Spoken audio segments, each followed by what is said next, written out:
Breaking news, President Trump and First Lady Melania Trump testing positive for COVID-19. Now, the president tweeting last night confirming the news, saying he and the First Lady will begin their quarantine and recovery process immediately. The president initially saying that he and his wife would quarantine after one of his top advisors, Hope Hicks, tested positive after experiencing symptoms. A 7 Action News reporter Jen Shaw joins us live now from downtown Detroit with what we know about this developing story. Jen?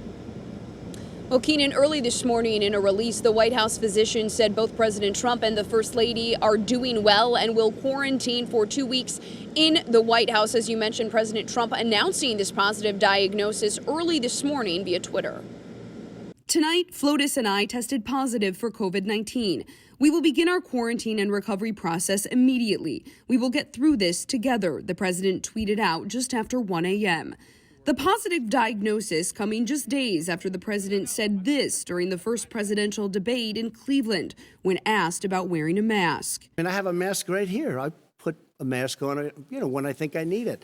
Tonight, as an example, everybody's had a test and you've had social distancing and all of the things that you have to, but I wear masks when needed. When needed, I wear masks. Okay, let me ask. I don't wear masks like him. Every time you see him, he's got a mask. He could be speaking 200 feet away from it. He shows up with the biggest mask I've ever seen.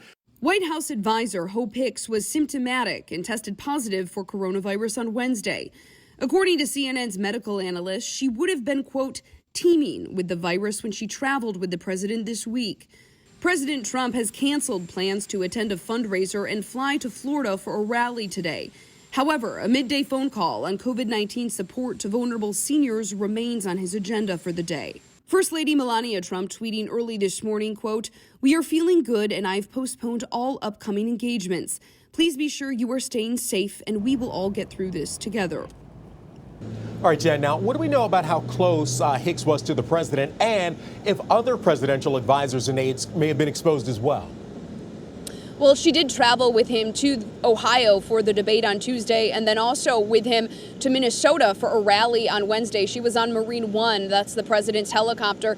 ABC reporting that she was with several other advisors, including Jared Kushner, and that none of them were seen wearing masks. There's also some questions at this point as to when White House officials knew that Hope Hicks had tested positive. There's some conflicting reports on that. So obviously this is a major development and we will be seeking more information. We're reaching out to our local health experts here for their take on this. And we expect obviously new developments coming out of Washington, D.C. this morning as well. So we'll keep you posted on this. Keenan.